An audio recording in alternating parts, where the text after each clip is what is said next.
안녕하세요. 제 채널은 누구나 최대한 찾을 수 있는 데이터를 말씀드리면서 공시학 키팩터를 통해 투자 아이디어를 찾아준 테린이 아빠입니다. 영상 속의 내용들은 누구나 찾을 수 있는 자료이므로 찾아보시면 되고요. 엑셀 데이터는 유튜브 멤버십 회원분들에게는 매주 1회 이상 업데이트해서 드리고 있습니다. 라떼 이상 회원분들은 비공개 텔레그램 채널도 참여 가능하시고요. 엑셀 다운로드 링크와 비공개 텔레그램 채널 주소 링크는 멤버십 회원용 유튜브 커뮤니티 게시글에 올려드리고 있습니다. 영상 보시고 구독, 좋아요, 알람 설정 부탁드리겠습니다. 유사투자 자문 법령으로 인하여 댓글 기능을 정지해 놓았습니다. 양해 부탁드리겠습니다. 오늘은 이제 어떤 이야기를 하고 싶냐면, 우리가 포트폴리오를 비중을 조절을 할 때 어떤 이제 업종을 메인으로 가져가기도 하고, 어떤 업종을 이제 메인으로 가져가지 않기도 않고, 다른 걸 이제 메인으로 가져가고, 이러한 기준들이 있잖아요. 그 기준들을 이제 사람들마다 다 다르고 할 텐데, 어떤 식으로 하는가, 뭐 이런 것들을 좀 제 생각에 대해서 말씀드리고 싶어서 이렇게 영상을 준비했습니다. 이건 이제 디스클레이머고요. 자, 여기다 이제 정리를 해봤는데, 우선 사람마다 투자 방법이 다 다를 거예요. 투자 스타일도 다를 것이고, 저는 이제 유동성이 꾸준히 발생하는 컨셉을 찾아냅니다. 그래서 당일 장 마감하고 나서 매수가, 그러니까 순매수가 아니고 매수가 발생한 기업 그 종목군들 중에서 상위 50등 안에 들어가는 것들을 어떤 컨셉들이 있었는지 분류를 하고, 그 분류된 거를 매일매일 하다 보면 꾸준히 이제 시장에서 지금 최근에 좋아하는 것들이 보여요. 그럼 그 안에서 뭐 예를 들어 최근에 이제 그 금리 인하와 관련된 뭐 고배당이나 이런 것들이 시장에서 관심을 받고, 또는 뭐 바이오에서 관심을 받는다라고 하면은 바이오 종목군 중에서 수급이 상대적으로 뭐 빈집이 있는지 뭐 여러 가지 2번에 해당하는 이제 기준을 가지고 계속 교체 매매를 하면서 내가 원하는 이 유동성이 꾸준히 발생하는 컨셉을 계속 이제 포트폴리오에 유지하려고 하는 거죠. 그 유지하려고 할 때 계속 이제 종목군들을 찾아내고 거기에 대한 비중을 이제 좀 더 밀어넣는 걸 하는데, 뭐 시장에서 예전에 뭐 퀀트 하는 사람들은 뭐 블랙 리터만 모델이라고 해가지고 뭐 그런 것도 쓰기도 하는데, 사실 이제 잘 맞는다라고 저는 생각을 하지 않고, 결국 일종의 어떤 시장을 읽어내는 전략이라고 좀 생각을 하거든요. 그때 이제 우리가 데이터를 어떤 걸 볼 거냐.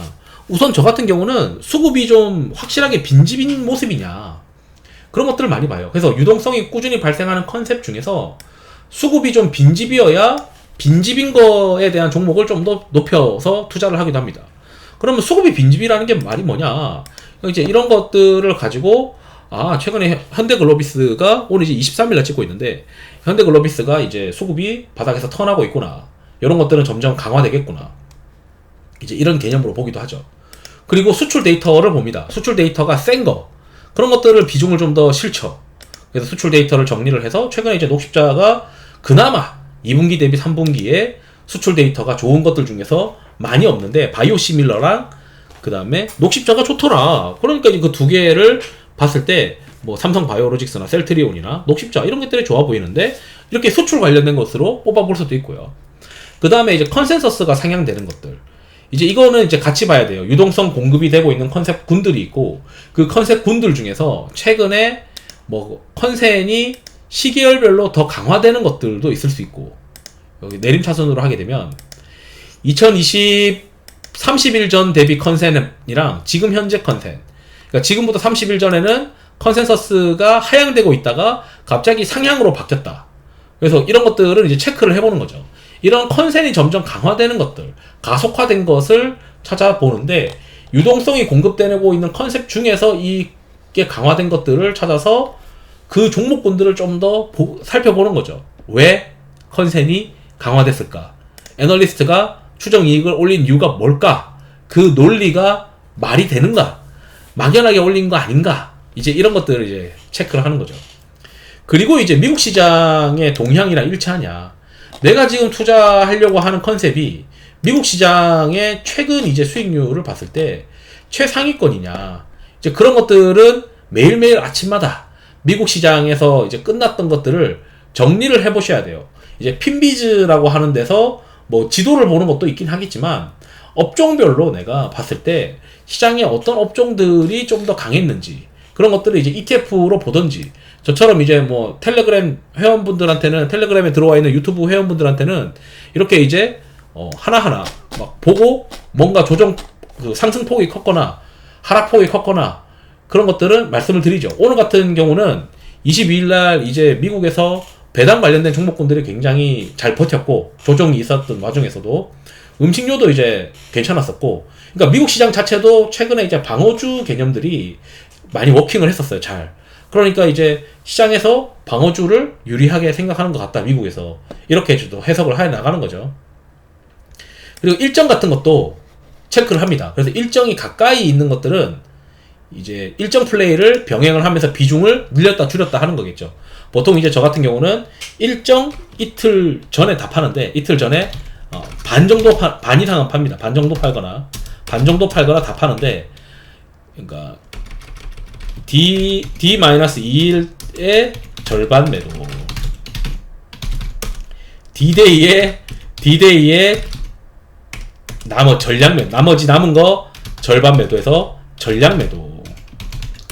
그리고 진짜 이게 된다라고 하면은 재매수 재매수 이렇게 하긴 하는데, 자, 이것도 이제 비중을 조절하겠죠. 그 전에 비중을 올려놨다가 D-2일에 반 때리고, D-Day에 나머지 반 때리고, 이렇게 이제 개별 종목의 어떤 이벤트를 고려를 해서 하는 거죠.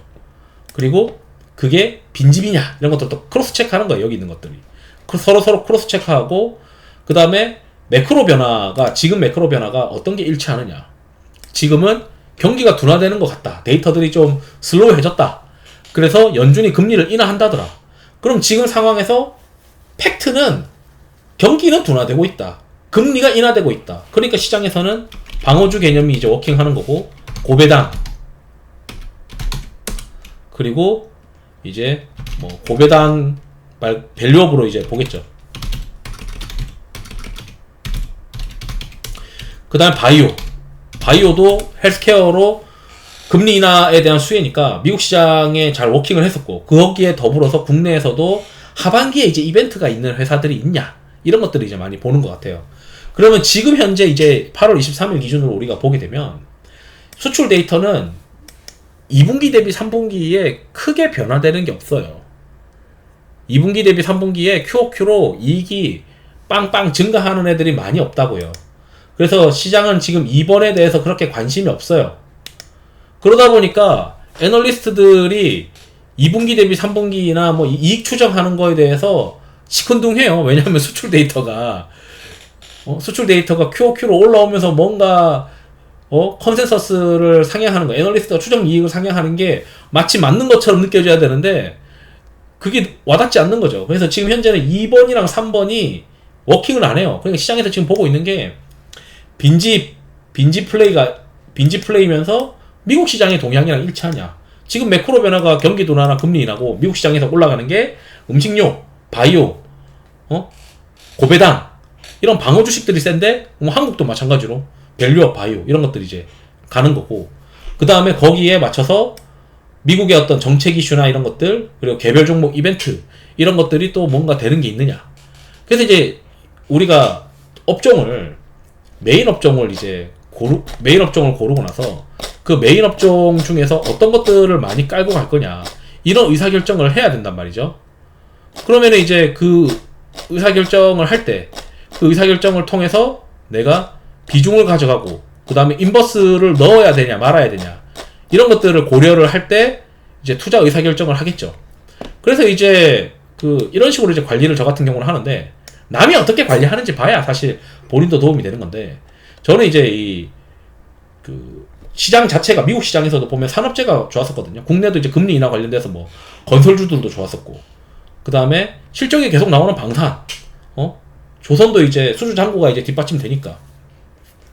그래서 저는 최근에 이제 바벨 장세라고 바이오랑 밸류업이 굉장히 유리해 보이더라. 그럼 그 밸류업과 바이오가 미국 시장에도 일치를 했었고, 지금 당장 경기 둔화와 금리 인하라고 하는 컨셉에서도 가장 잘 맞아 들어가는 거 아니냐, 이제 그런 얘기를 하는 거죠.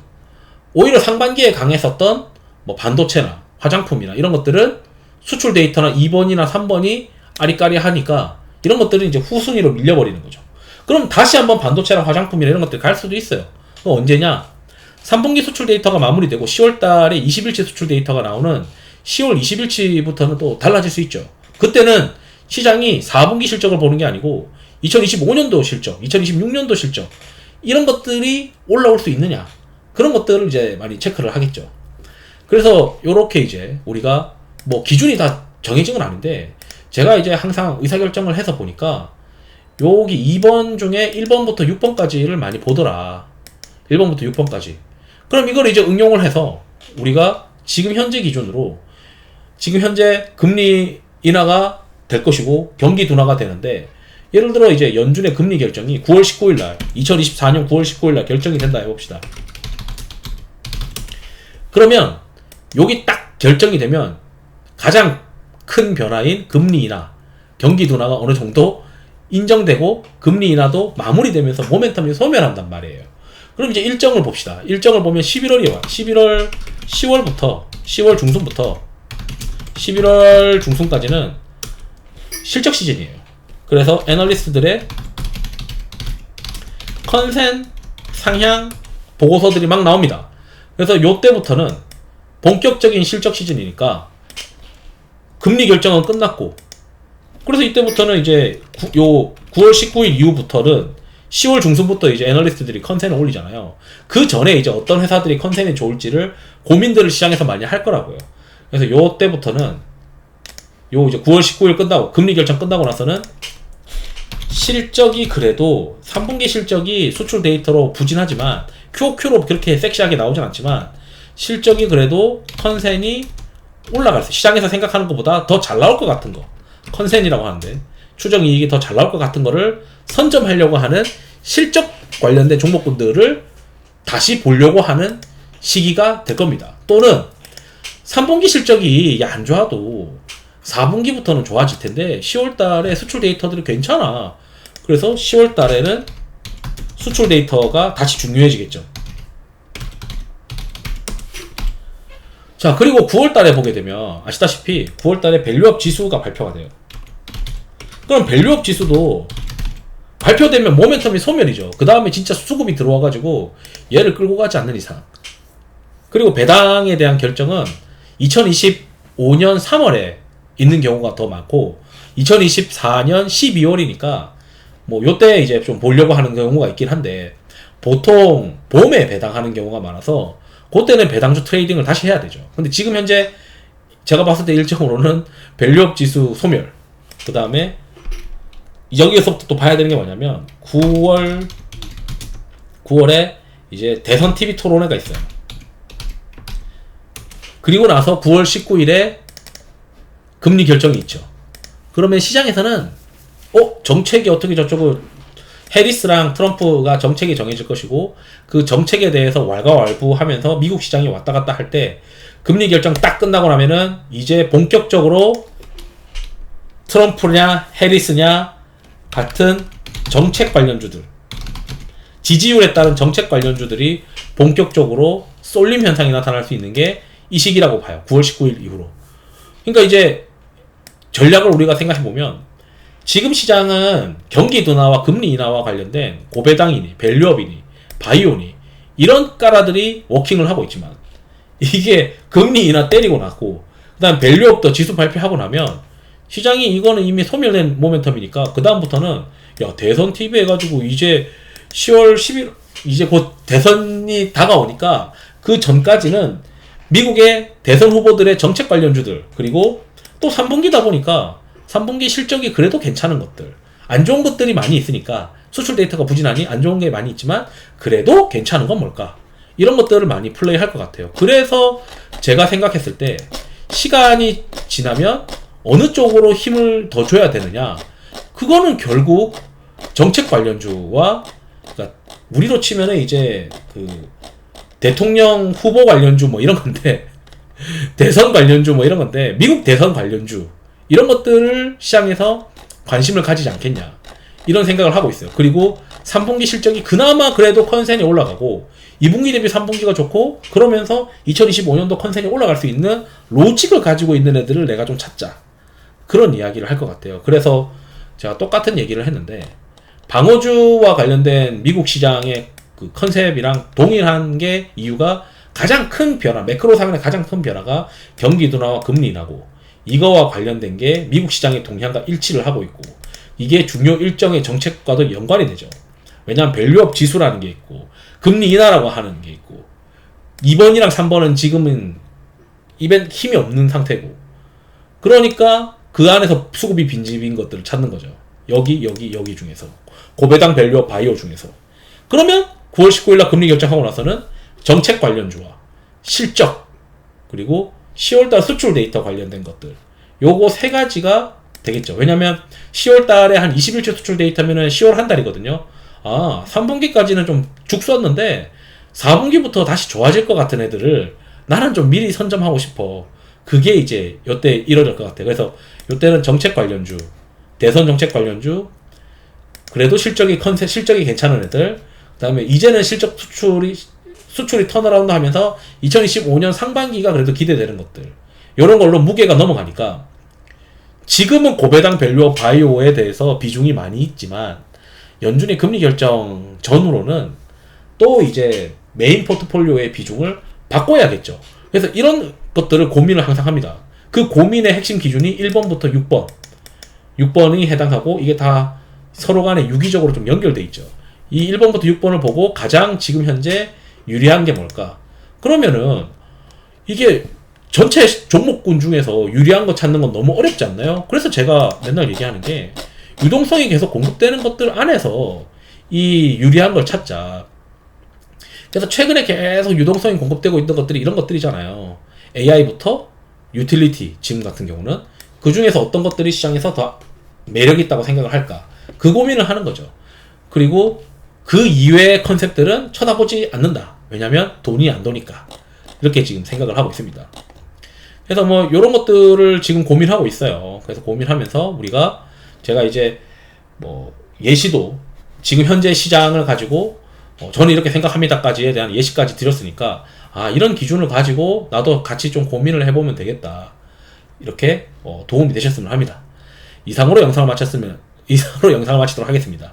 투자에 도움이 되시길 바랍니다. 감사합니다.